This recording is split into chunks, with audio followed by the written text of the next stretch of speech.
Dear students, in our previous classes, we have learnt about commercial banks in detail, and we also learnt about different types of accounts one can open in the commercial banks. When we learnt these commercial banks in detail, we made a mention of one point that commercial banks create credit. And that I was giving an example that commercial banks cannot issue currency notes. The sole authority to issue currency note is the Central Bank of India, that is RBI, Reserve Bank of India. Though commercial banks cannot issue currency notes, they can create credit with some special power.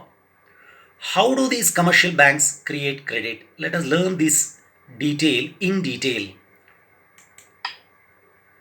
First of all, it is very important for us to know what is credit creation. In short, credit creation can be defined as a situation in which commercial banks make more loans or advances to consumers and business firms.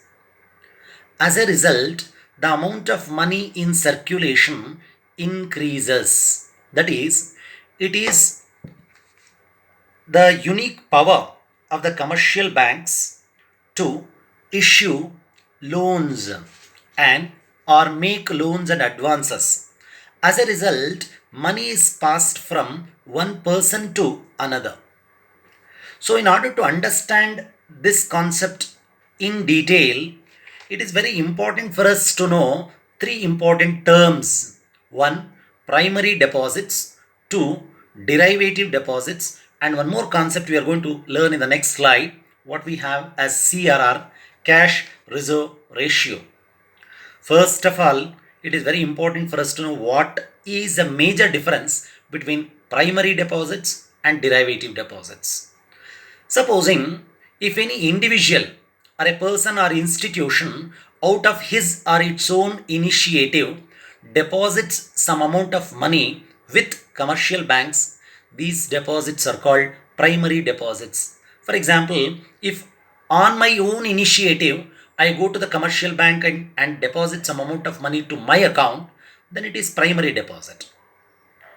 And what are these derivative deposits then? If any individual or institution borrows loans from the commercial banks, the banks open an account on the name of the borrower and deposits the amount. And these are called derivative deposits. To be more clear, observe this.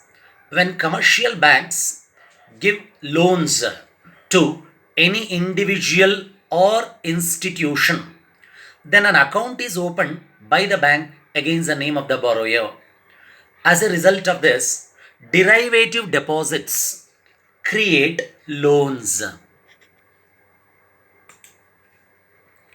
Let us assume that commercial banks give loans against some collateral securities or mortgage. It's very important to know what is collateral. The term collateral or mortgage refers to an asset owned by the borrower given to the bank or pledged to the bank as a guarantee against the loan. In case if the borrower fails to repay the loan, then the bank will have an authority to sell the collateral offered and get the amount. However, no bank gives loan without securities. They require securities or mortgage. Let us also assume that CRR is 20%. Then what is this word's term CRR? That is cash reserve ratio refers to. To know this cash reserve ratio, it is very important for us to know what are demand deposits. When we learnt about the different types of accounts, we made a very clear mention that bank deposits are called demand deposits because any point of time an individual can borrow the money deposited.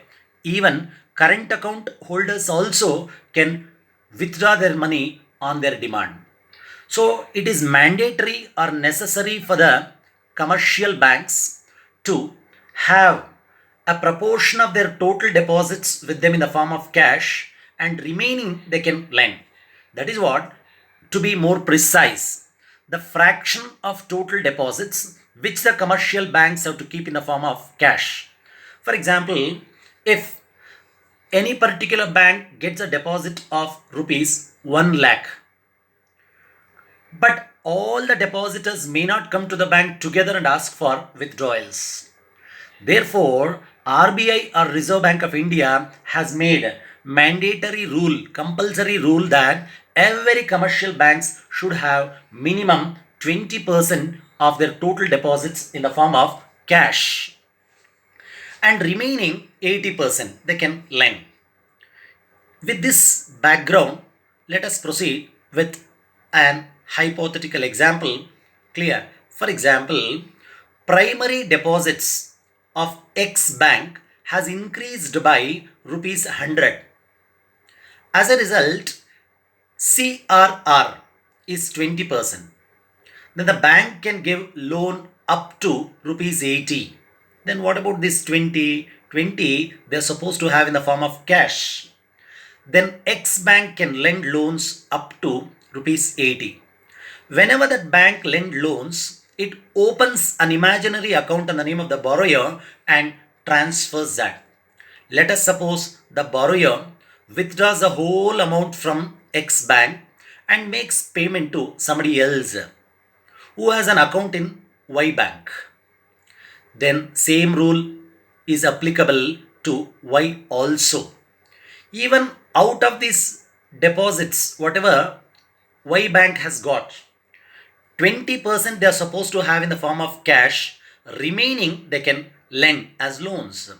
Now, Y bank can give loan up to 64 rupees. Why 64?